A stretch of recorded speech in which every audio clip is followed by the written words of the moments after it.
Hey there and welcome into my channel. My name is Chad and I cover mostly Chiefs news and other NFL news. And today we're going to expand on my previous video of the Chiefs taking a wide receiver in this upcoming draft. Last video it was rounds 1 through 3, and today we're going to go through rounds 4 through 7. And we'll get into the Chiefs still taking a receiver in this draft, even though they had signed Hollywood Brown to a $7 million deal that could reach up to $11 million based on incentives. And I think the Chiefs actually do take a receiver in this draft because I think Hollywood Brown will be gone after this year. I think it'll be like a Juju Smith-Schuster type situation where he comes in to try to be really productive. So it's a lot more attractive to teams next year in free agency so he can get himself a bigger bag. And the Chiefs will look to draft a receiver not only for depth for the season, but the potential to also replace Hollywood Brown when he does actually end up leaving after this year. And before we get started, I'd like to ask you guys to please leave a like on this video so I can reach more Chiefs fans like yourself. And don't forget to subscribe also, because I'll be coming out with some more videos here soon, mostly focused on the draft. Up until the draft, I'll be coming out with my own mock draft and then also some more videos of potential players the Chiefs could be targeting in the upcoming draft. And with that, let's go ahead and get started into the video. Let's go ahead and kick it off with Cornelius Johnson, who's projected to be a 4th to 5th round pick out of Michigan. He's a very big receiver. He mostly played the X position. He played for a really run-heavy team at Michigan, and they didn't ask him to do a whole lot. When I watched his tape, I would not be surprised if somebody said half of his routes were either comebacks or curls between 5 and 10 yards. And because that's mostly what he ran. It was not a large, they did not ask him to do a ton of things at Michigan. Every once in a while, he would run a deep route, and he would get open quite often on those deep routes. It was more like Michigan lulled people to sleep with their run game and the short passes. Then all of a sudden, they'd open it up and hit you over the top when you weren't expecting it. So he was open often when he did run those deep routes, but he's a good intermediate receiver, something that I think could benefit the Chiefs.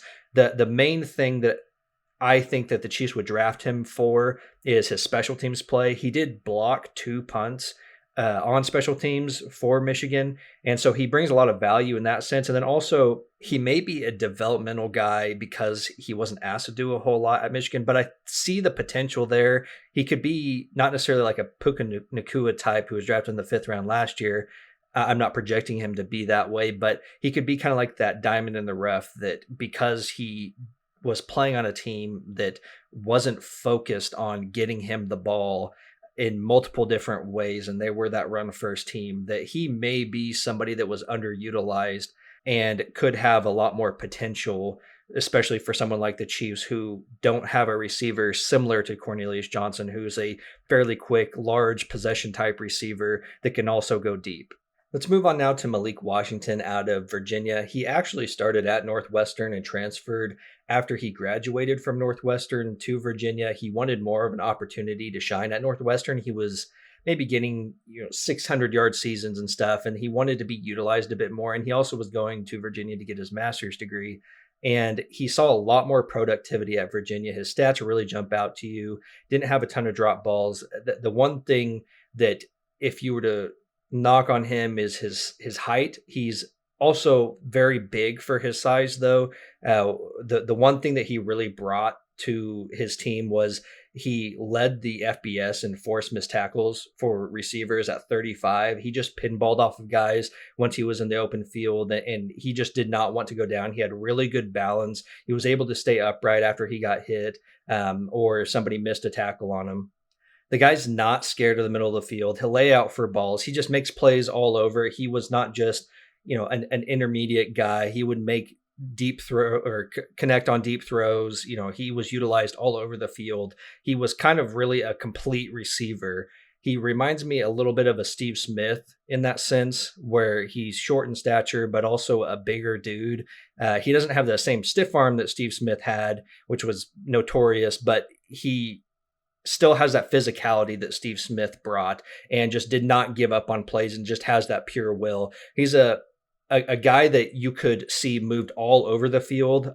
That's the one thing that I really like about him is he's really versatile in that way. He's willing to play running back. I actually think that at some point he could be a running back in the NFL. it'd be more so like a third down running back, someone kind of like a Jerick McKinnon who can catch the ball in the backfield. Now, he'd probably have to get used to blocking in those situations, obviously, because that's a really important part of being a third down running back is actually blocking and then also catching the ball out of the backfield. But he has the ability, I think, to actually play running back at that next level, then also just kind of move around, be maybe kind of like a Debo Samuel type.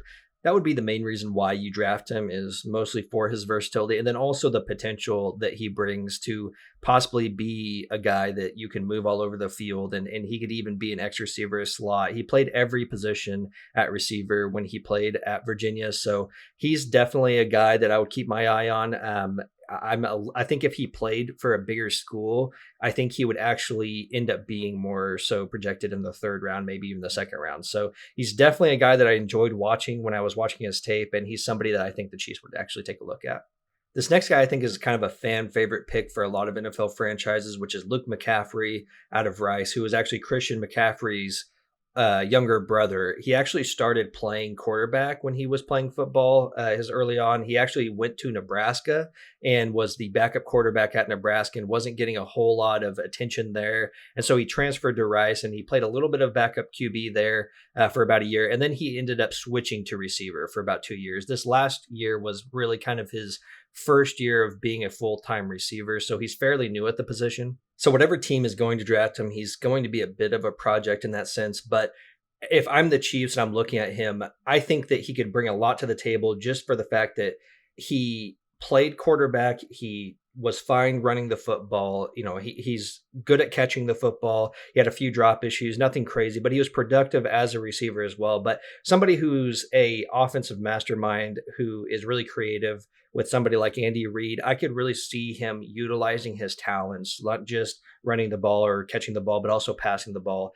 You could see a lot of trick plays with Luke McCaffrey involved. I don't think he's going to come in right away and be a difference maker. It may take him a year or two to really kind of shine in what he's good at.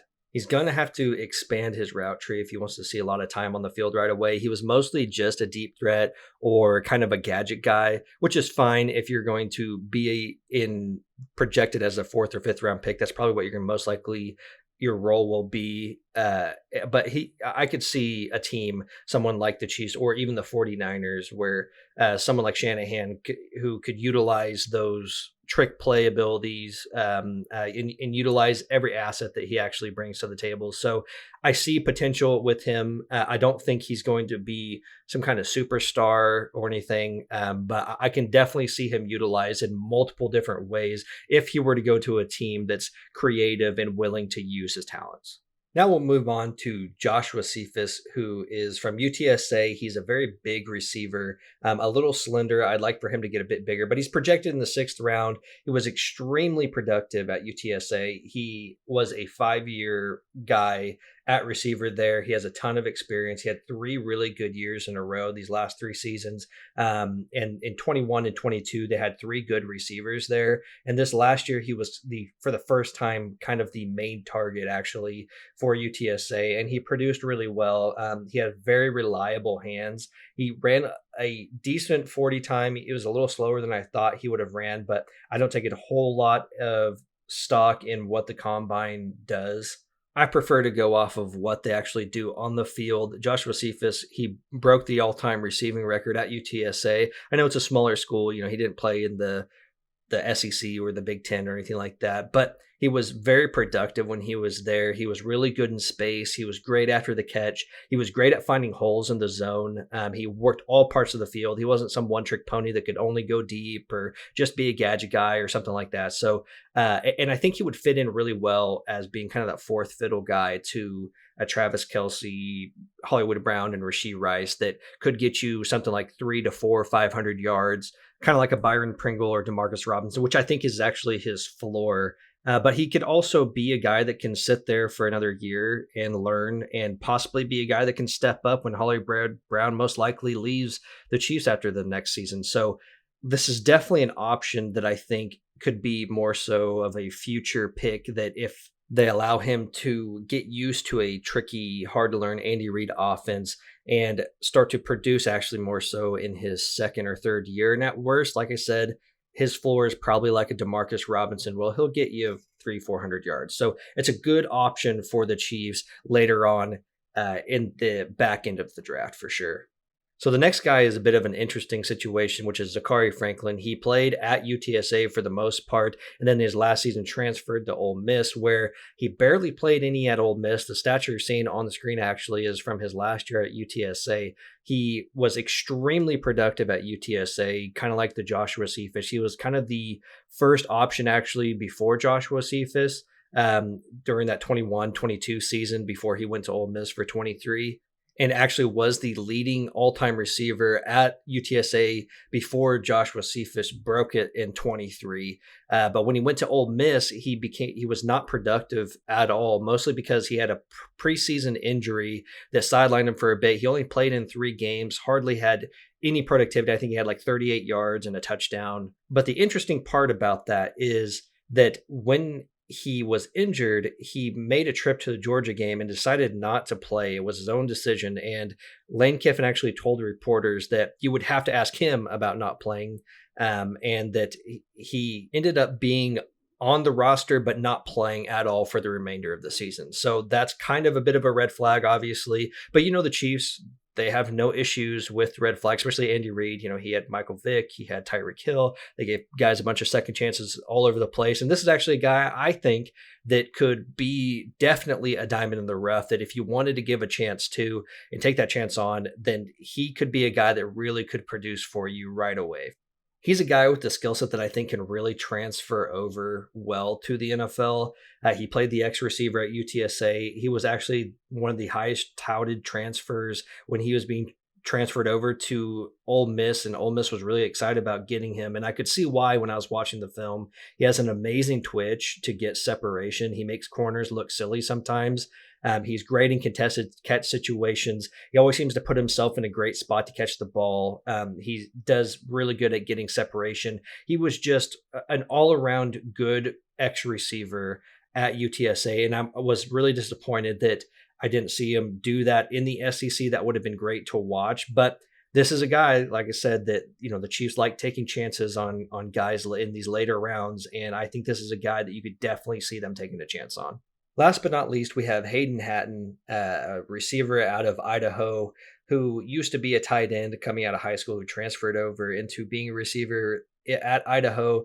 A fairly big guy. He's very strong. You could definitely see the tight end in him. He's projected to be a 7th-round pick. He could end up being undrafted, mostly because of him coming out of FCS school with not a whole lot of talent that he was playing against.